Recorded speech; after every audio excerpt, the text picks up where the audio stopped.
welcome to the Flaming Puck podcast. He is our host, Ian Kelly. There's Chris Ruback, and I'm Dylan Simpson. And here we are, about just a couple minutes removed from a big overtime win against the Washington Capitals in an afternoon game. And Lindholm gets a hat trick. Hell yeah. Huge hat trick for Lindholm. Huge. 500 points for Johnny Gaudreau. First win in Calgary Flames colors for Dan Vladar. So just all sorts of stuff going around. Good vibes all around. Really strong first period. Second and third were dangerous and iffy, but you can't expect Ovechkin and company to not push pretty hard when they're down 3-0 going into the second. So with that, what do you guys think? I'm gonna say well done on the intro. I really enjoyed that, actually, and you pretty much set the agenda for this, what's probably going to be a shorter podcast today, but because it's a match review, so to speak. Yeah, I mean, and it's funny when you think about it. I'll pass it over to Chris now, but when I look at the game, it's like we really were in a position of power after that first period, and only through a couple of silly individual errors. I mean, probably could have been, going in 3-1 into the third period. So well said.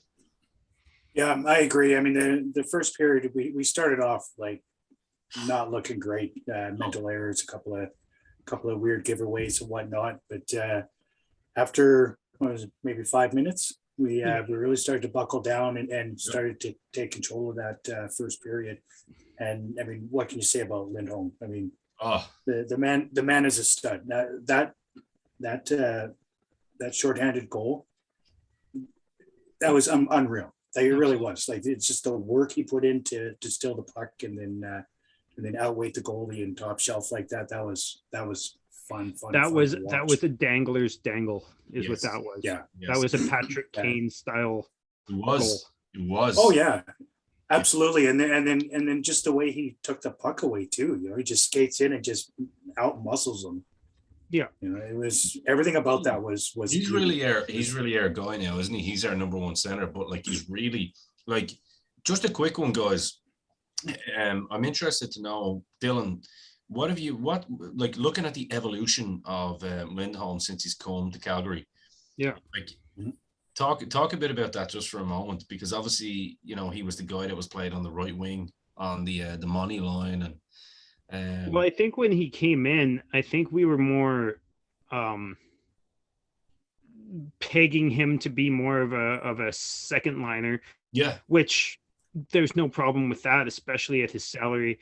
Like he's got a second liner's salary. And he's just turned into and evolved into this I used to say poor man's Patrice Bergeron, but it's getting less and less poor. Yeah. Especially the last 2 years, he's become this sniper. Like he's a sniper, but he's also a crazy good playmaker and so good in the defensive end. He's your first penalty kill.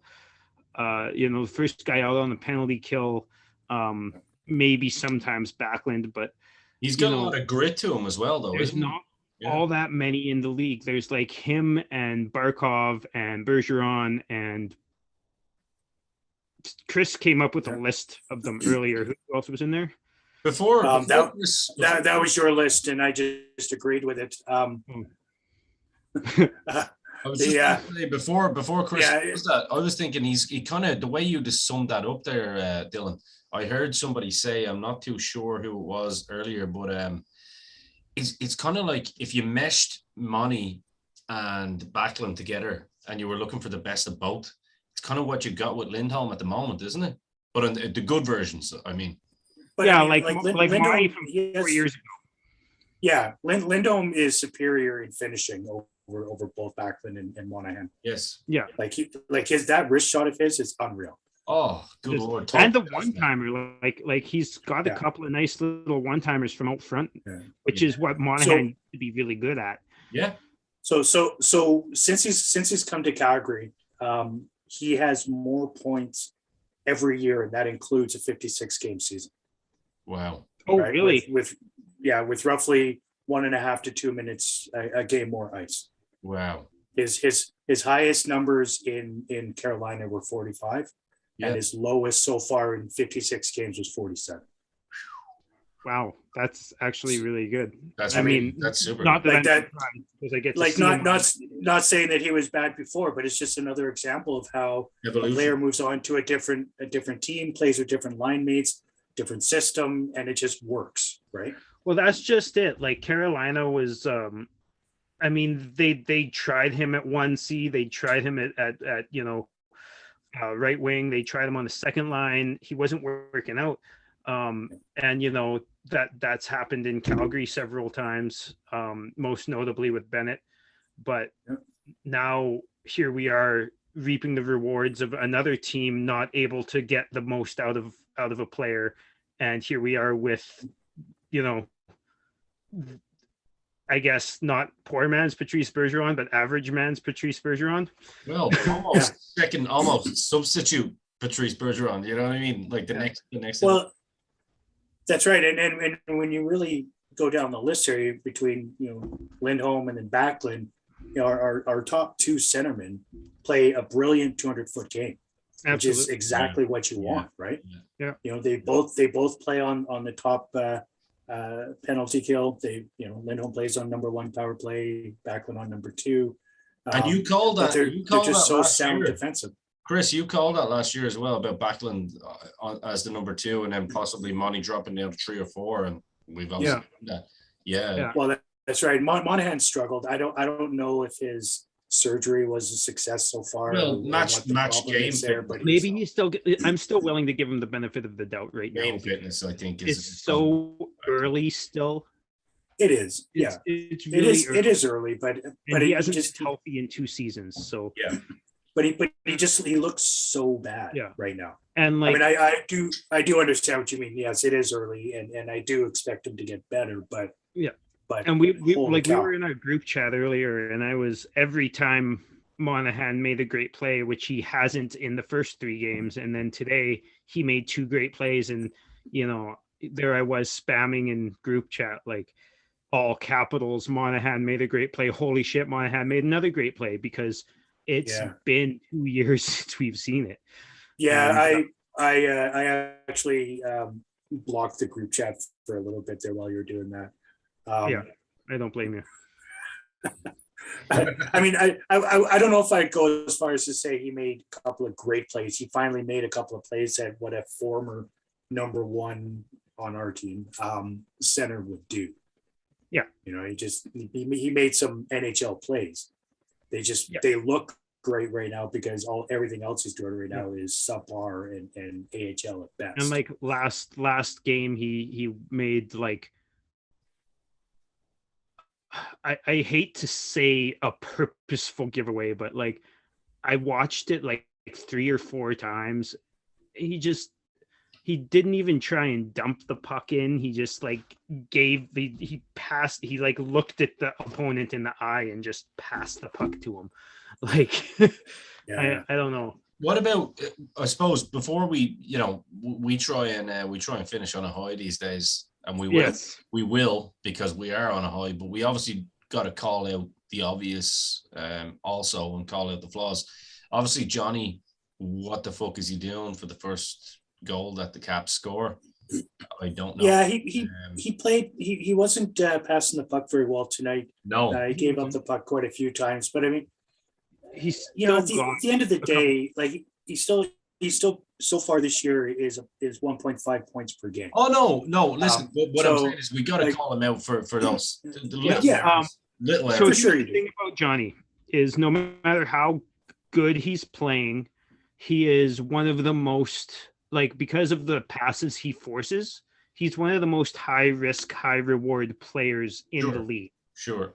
And he had a couple of really high risk plays that didn't work out and a couple of high reward plays that did work out today. True. And we're lucky that those evened out.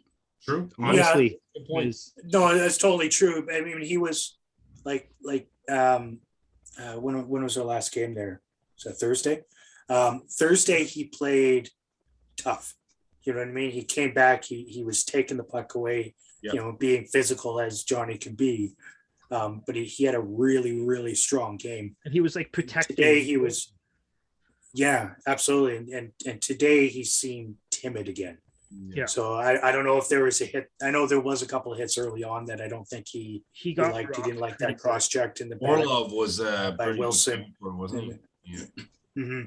So I mean, he obviously had a target on his back the whole game, but he needs to get past that and continue with that bit of strong game and just be a fucking man. So here's like I said at the beginning of the season, like right after preseason, like he's been working really hard at being that 200-foot you know, in the corners as well, like kind of guy, and he never has in the past, and that's why he's never been hit many times. Like he may have been hit 2 or 3 times, 4 times a season in the past because he's was so good at dodging it and passing the puck before any of the opponents got to him or whatever. But now he's trying really hard, and he's taking a lot. I think he's taken more hits this year than he did in several. Yeah, he's putting himself in that position. But I mean, he is manning up though in that sense, isn't he? A little bit, yeah. You know what I mean? But he's also, yeah. I mean, there comes a point. I'm all for him going and trying to play a little bit more tough, but you got to remember he is a pipsqueak compared to most NHL players, and he can get hurt really easy. It's just we haven't seen it that many times because he doesn't put himself in that position. So I'm really nervous about that, honestly. But yeah, but I mean, you look at like Mangiapane is a pipsqueak compared to NHL players as well. He's always played that game. Gaudreau's never played that game. Right. Yeah, no, that's a good point, Dylan. That could be the difference between playing through your later teens and early on between college and junior ranks, right? Yeah. It's completely well. The other thing hockey. too is Mangiapane was never really a star. Like Johnny was a college star. Mangiapane was never really a star. Johnny probably always thought he was going to get to the NHL. Mangiapane really didn't. So he had to work for it so hard at the game. Yeah, but and he's still trying to work for every bit of ice he gets too, right? Like he works his ass off. And he's staying on his feet a lot more than he ever did in the last couple of years. It's funny you say that because he went down a couple times today, and I kind of laughed and went, "Oh, here we go again." Yeah, but it's still more like he's staying more. I'm not saying he's staying all the time, but he's staying more. Speaking of staying on their feet, do we think Dubé's ever going to play? Maybe no. One full game. No. Thing today. Holy Dylan, you just read my mind, sir. I was literally going to bring up Valimaki. Let's talk Valimaki. Like a slight breeze knocked that guy over today. yeah, it was bad. Yeah. And he had a really, really good first period. He had a great, even though he took that, even though he had that penalty in the first. But I mean, the last 40 minutes was, well, it was dog shit. Dude, this guy, we mentioned on the previous podcast that he's living rent-free in his own head. Yes. And that is the epitome of being in his own head, right? That last 40 minutes. I wonder if he's still worried about his knees, or his knee and his leg that made him miss an entire season. If he's just worried that if he stays up and lets somebody take the full body on him, that they're going to hit him in the wrong spot. So he just maybe he's in the wrong game. So yeah, right. Yeah, you know what I mean. Yeah, I mean, if that's weighing on his brain, then he shouldn't be there. No, I agree. Really. because you're going to end up getting hurt more often than Yeah. not if you're worried about that type of situation. So from a little bit of an underwhelming defenseman, let's go to a defenseman that we all figured was going to be super underwhelming. That's actually like borderline Number 44. Good Branson. Yeah, It was great. Amazing. Like that hit he placed in the penalty kill to get to kind of spring Lindholm for that goal. Like he's been super physical. He's been super good with his stick. Been caught out of position. No, exactly. He's taking shots. He's it's amazing. I just it really. I'll take it. Really. I mean, I as soon as we picked him up, I kind of went, oh fuck. We just lost Gio, and now we're gonna pick up him. He's now playing Zadorov. What you wanted from Zadorov, Chris. You know what I mean? I know. Yeah. I know. And Zadorov has played himself out of the out of the games. And right? Shillington sat the last two into the team. Good Lord. Yeah. And Shillington's playing really good too. I mean, he's doing the Brody thing where he's like always skating behind behind the opponent's net, and that's kind of what you expect from him. But he's really not, actually. I made that comment earlier that it's like Tanev is showing him that he needs to stay back and be more defensive, because Tanev's been the one going behind the opponent's net. Tanev's done that too, but I saw Tanev do that. Actually, I think I saw both of them do that twice. I know I saw Shillington do it twice, and Tanev for sure once this game. But and previous years, Shillington wouldn't. So if his D partner went up and made a play like that, Shillington wouldn't really be in his proper position to be that guy to stay back, right? Yeah. So I think he's taken some lessons from Tanev. Hopefully, he's taken lessons from Tanev, because everybody that plays with him just gets better. Dude, aside from one of my favorite moves that Tanev made today, just because you guys know me, and anyone that knows me, I like shithousery, I like thuggery, I like people getting fucked up. That little move that he made for I think it was Ovechkin, I can't remember the teammate, and they just bounced into each other. Orlov, he shoved. Yeah, he took Orlov, moved out of the way just in time.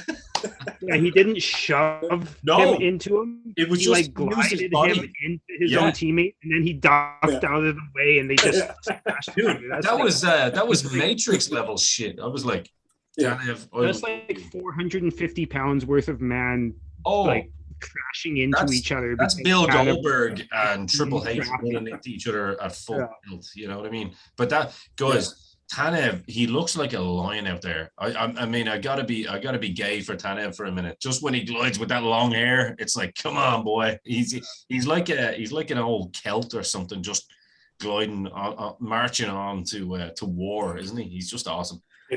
I didn't know this. If you say freedom, I'm going to lose my shit, by the way. No, I'm Irish. I'm not Scottish. and I'm certainly not Mel Gibson either. Yeah, right. I've seen the posters on the wall. Him do this game, but in the last couple of days, I've noticed Chris Tanev in front of the net. Like, he'll be facing our net, and there'll be a cross crease pass, and it'll be behind him, and somehow he'll just whip around and get it, like, even though it's already behind him by the time he notices. His interceptions on cross crease passes or just like circle to circle passes, it's fucking insane. He's so good. He is so good. He sees the ice very well. Yeah. Like, how is he not considered an elite level defender? I mean, he is, right? Because the NHL has this flawed system where the only people that are elite defensemen are the ones that get points. Yeah.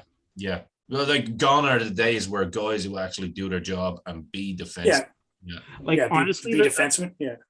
I could be wrong. I'd have to go back and look at the actual list of players that won the Norris. But I think the first player, I think it was in like 5 or 6 years, that had actually won the Norris Trophy that wasn't strictly offensive, that wasn't Carlson or Burns or whatever, was Giordano. He was the first one in many years that wasn't strictly offensive. But he had a ridiculous point tally that year as well, though. You know what I mean? He did, yeah. You're right. he had a ridiculous amount of points that year also. Do you know what I mean? He did. So, He so actually they played. obviously looked at that as well. But yeah, you know what I mean? So they obviously took it in. If he had the year he had and didn't have the points to back it up, then, you know, it would have been another. Oh, no, you're 100% right there. Yeah. But no, I agree with what you He had 74 points. He had 74 points Lord, that year, right? Beautiful. That was I do think that there needs to be an award they need to split that award. They need I to think split so. into a defensive defenseman award, that guys like Regier, who would score two goals and, you know, 15 assists in a season, could be in contention for, because they were that good. And then other the other award would be like the Erik Karlsson thing, where you're never in defensive position but you've got like 80 points. Speaking of D-men, guys, just a little segue. I watched a really cool highlight reel of two legendary defenders yesterday. Of course, the great Al McInnes and Ray Bourque as well. I was like, good Lord, they're just two of my favorite guys ever. You know what I mean? Just, good Lord. So fun to watch. Ray Bourque, especially. Like, Al McInnes was a lot more physical. Ray Bourque is so skilled. Dude. So such a skilled player. Like McInnes with that shot. Oh, Jesus Christ. Right. And a great guy too. Well, Well, and then that was when defensemen played defense, just kicked your ass. Oh, fuck. But that bomb coming from the back end. Yeah.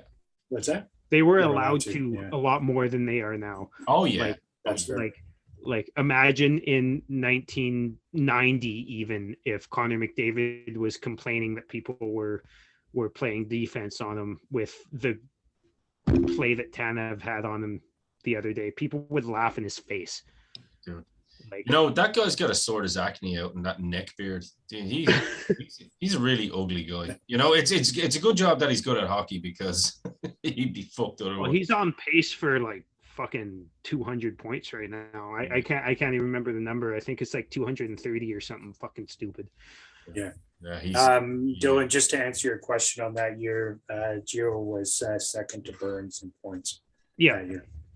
So, I mean, obviously his defensive play got him that extra notch, because he was 9 points shy of Burns.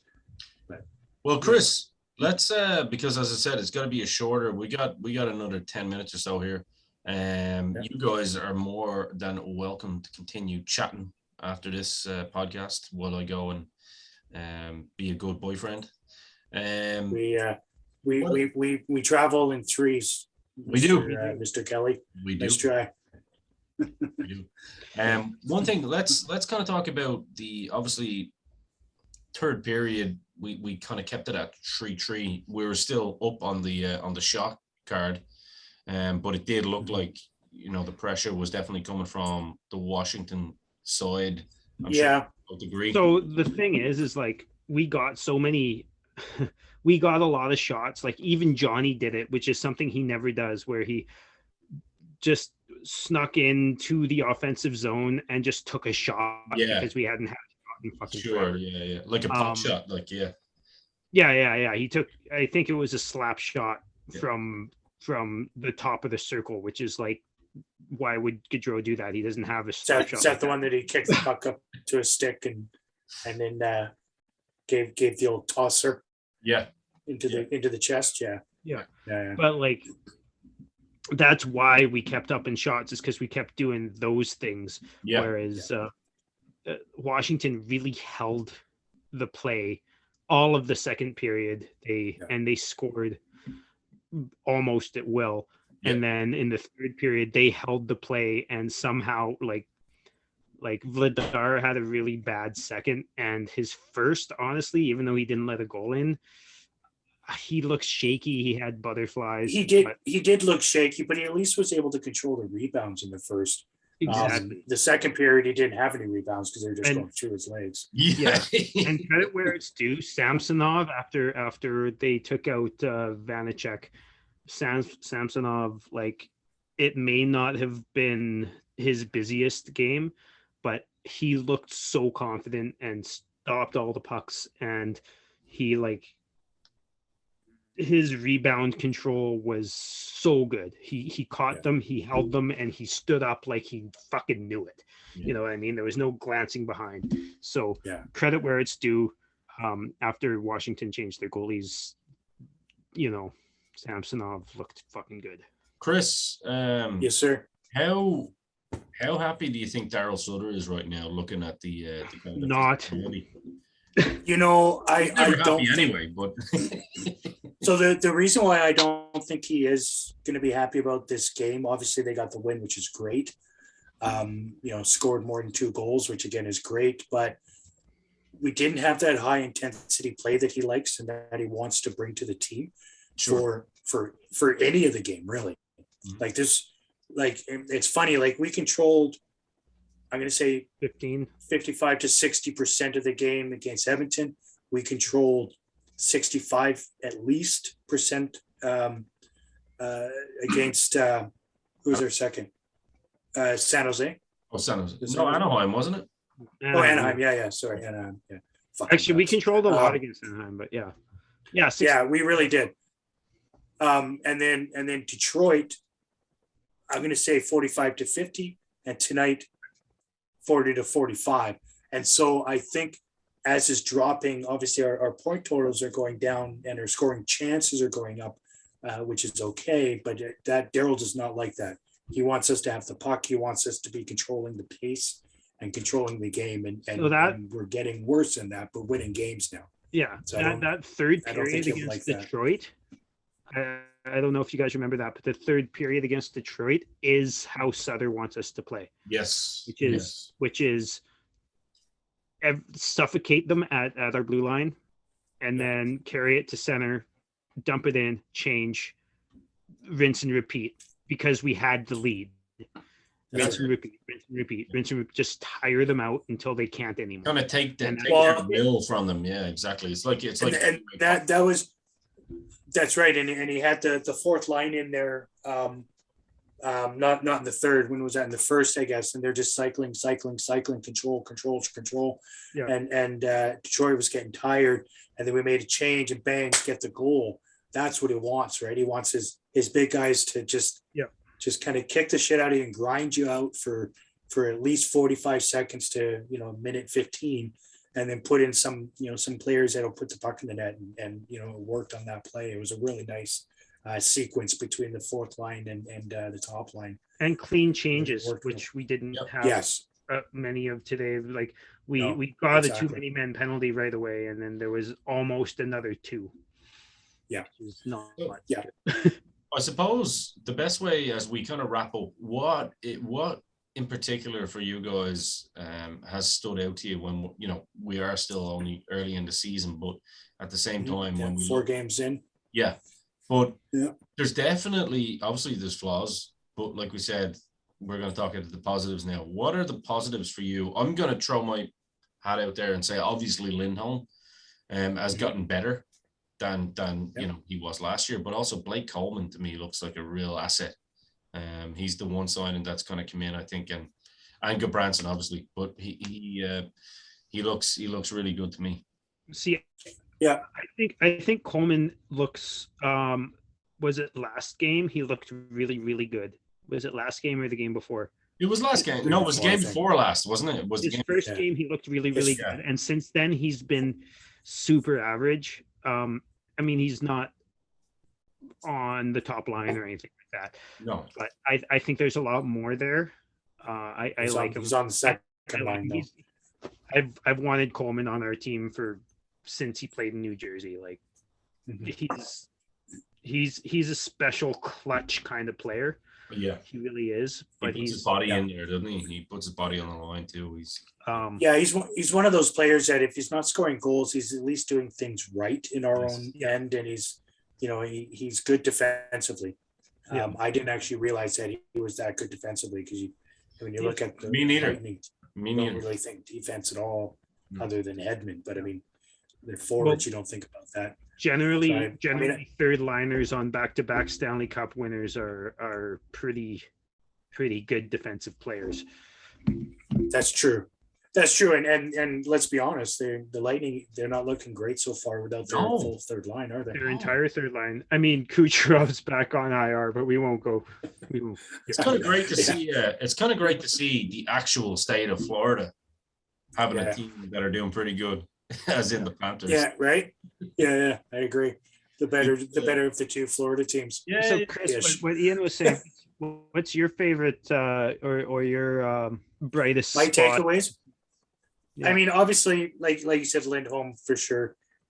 I've been really happy with Johnny's play. I have too. Me too. Me tree. You know, I understand he's not scoring goals yet.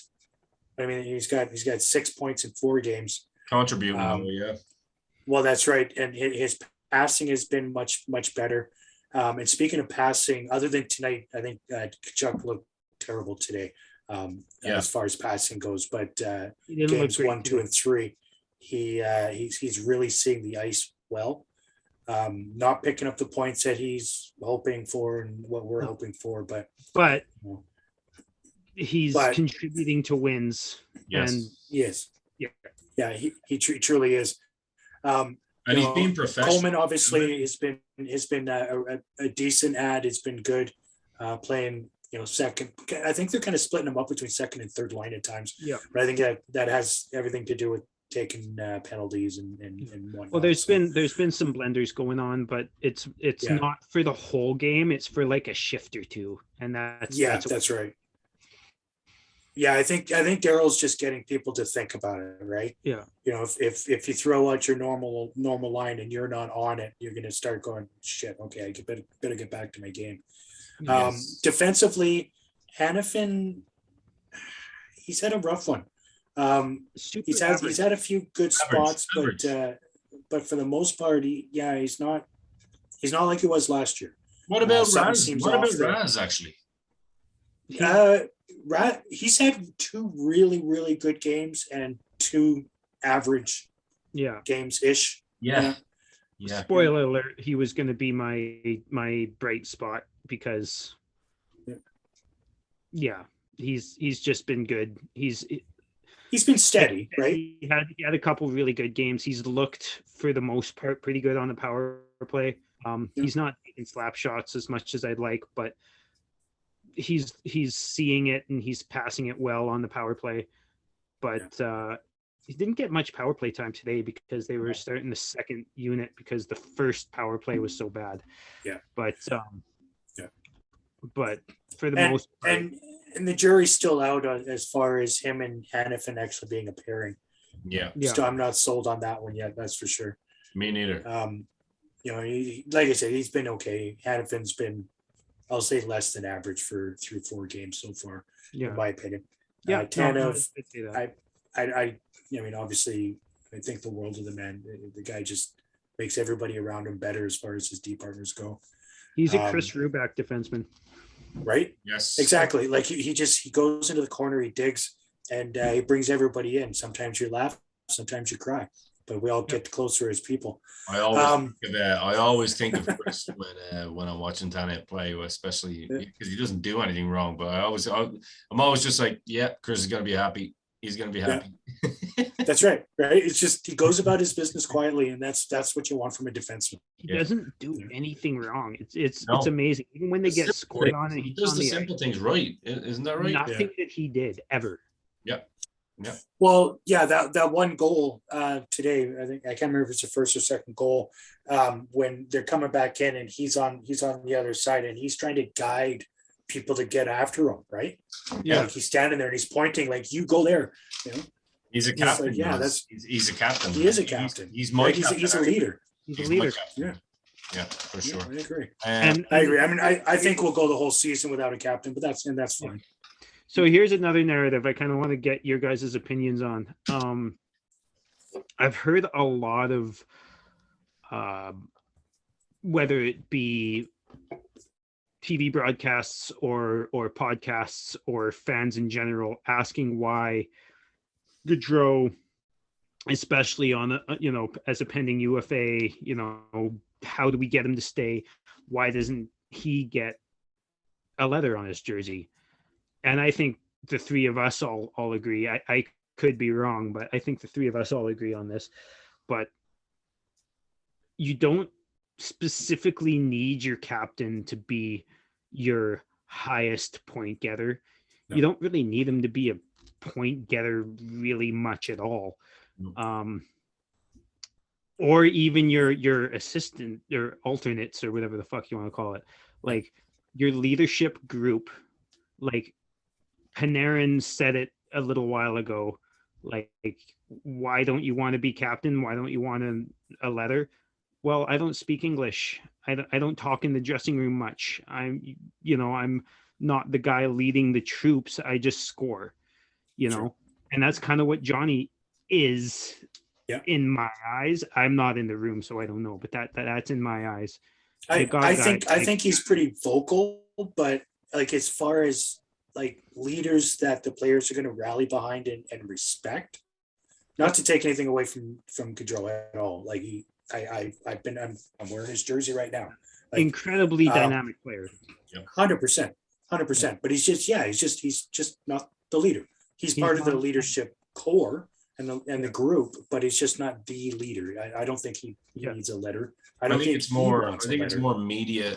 Personally, growing up in sports over here, like even in football, or, rugby or whatever it was, generally a locker room, they know the dynamic. So it's not like, you're working in a store and you got a store manager that you got to listen to. Otherwise, you may get fired. You know what I mean? I think it's more a case of leadership comes from within. I think that's right. I think they're gimmicks personally. Do you know what I mean? In a lot of ways, and I agree, right? I mean, like look at Chicago, right? Does Taves outscore Kane? No. Yeah. Kane gets more points, but he's not the captain. A much better offensive player, but Taves is a much better defensive player, and he's much better. Exactly. So when you think about that, you're right. When you think about that, like, do you want, just because he scores points, but he's not a great 200-foot player? Yeah. Like, would you give that to Lindholm or Backlund over Johnny? Yes, I would. Absolutely. Every day of the week. Every day. Well, there's a reason Backlund's had that for so long. I really don't like the splitting of the eight. We've had that for a few years, I think, since the staging. I fucking hate that. I think it's stupid. I think it's stupid too. Yeah, him and Kachuk were swapping it back and forth between home and away there for 2 years, and just like that's just, I don't know. Yeah. How do you get into that groove? If you know what I mean, either you are or you're not. That's why don't just give people letters just to. That's why I think it's a gimmick. You know what I mean? Because last week you were meant to listen to this guy. This week you're meant to listen to that guy. It's like exactly. You know what I mean? So who do we like? I mean, we're obviously, I don't think anybody's going to get stripped. Even if we do name a captain, I don't think anybody's getting stripped of their A. They're just going to be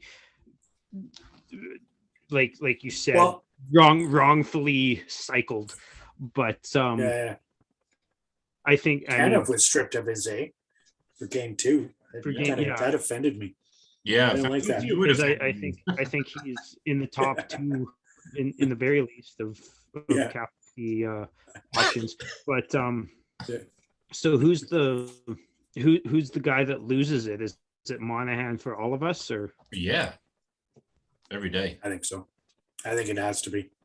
Yeah, dude, because Backlund is a leader, and Tanev's a leader, and Kachuk. I mean, maybe they don't trust him right now, but I think he's got it in him. Yes, a lot more than Monahan does. Like Monahan was the captain of the 67s back in the day, but still. Yeah, I mean, when it comes to Kachuk, I mean, he's a natural leader, right? He's vocal. I think the trust for him is him being our face in front of the refs, because he can be a bit of a whiny bitch sometimes. Like he missed out on a 3-on-1 because he's sitting on the ice with his arms up while Lindholm and Johnny are going up the ice. Like, get your ass up and get in play. Quit being a fucking little whiny bitch. Stop watching football Cristiano Ronaldo and get up off the ice. You know what I mean? Like I can't believe his dad's not yelling at him, to be honest with you. Oh, I'd say his dad. Surely Keith has got to be looking at that going, Jesus Christ. Yeah. So here's a classic example of a player who's not a great points getter in his career, but is a leader in Keith Tkachuk. Yep. Very good point. Yep. Very good. Same. Yeah. 100%. That's right. Some have the pedigree for it. Some don't. Some don't want it. Same with Chris Jericho's dad, Keith Irving of the Rangers and the Kings. You know what I mean? These guys weren't big point getters, but they were actual leaders, and I think that's why we have two of them in Tanev and I mean, someone like Lucic will probably talk and people will listen because you probably if you don't. You know what I mean? Well, he's been around the league. He's seen it all. He's done it all. So he's still a leader. You know what I mean? For anyone. Yeah, but he's 100% respected. Like even after that Mangiapane, did he score? Yeah, after that goal there, he's sitting there and he's talking with Dubé saying, do this, do that, or this is what I saw. You can see they have that, and they all just kind of focus on. They understand that what he's saying is true. You see, and it works, right? People like Lucic and people like Tanev, you could see them being coaches in the future in some way. I'm not saying that they could be NHL elite level head coaches, but you can see them being coaches because they understand the game, they understand what it takes to win. But guys, we are going to have to call time on it today. Okay. As always, it's been a pleasure, and especially today to get a podcast where it's so shortly after a game, even though our time zones don't always align. The stars did align for us today, and it's for once a morning game is a good thing. Yeah, it's been nice to be able to share. Sorry, a night game for you. A night game. yeah, but it's still okay for me. Yeah, I'm in a long weekend, but it's it's nice to be able to kind of share a victory so quick and kind of you guys in person rather than just in our see, everybody feels good right now, right? Yeah, here it's midday and Ian he's gonna go to bed, we'll say, and well,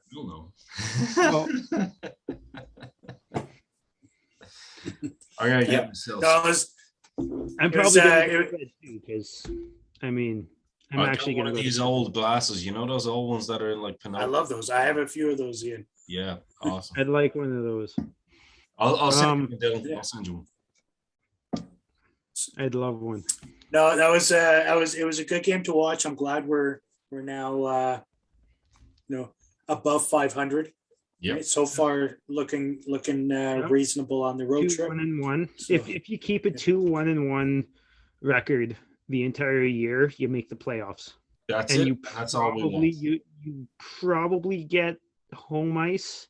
Yep. Probably, yeah. That's what's so fucked up about the league is you get home ice because you lost enough games in overtime. Yeah. But that's a conversation for another day. It sure is. Yeah. So guys, all right, guys. It's been an absolute pleasure. As always. And a positive podcast for once. Absolutely. As always, go and check us out on the Dynamo Podcast Network. Be sure to like and subscribe to our show. Anything that you do like or anything that you dislike, listen, we're big boys. Please let us know. Share the shit out of it. And the most important thing is #GoFlamesGo. Go Flames. Next week. Until next week, we've been the Flaming Puck. I've been your host, Ian Kelly. I've been joined by the Ginger Ninja himself, Dylan Simpson, and of course, the beard, Mr. Chris Ruback. Until next time, this is your Calgary Flames podcast, The Flaming Puck, over and out.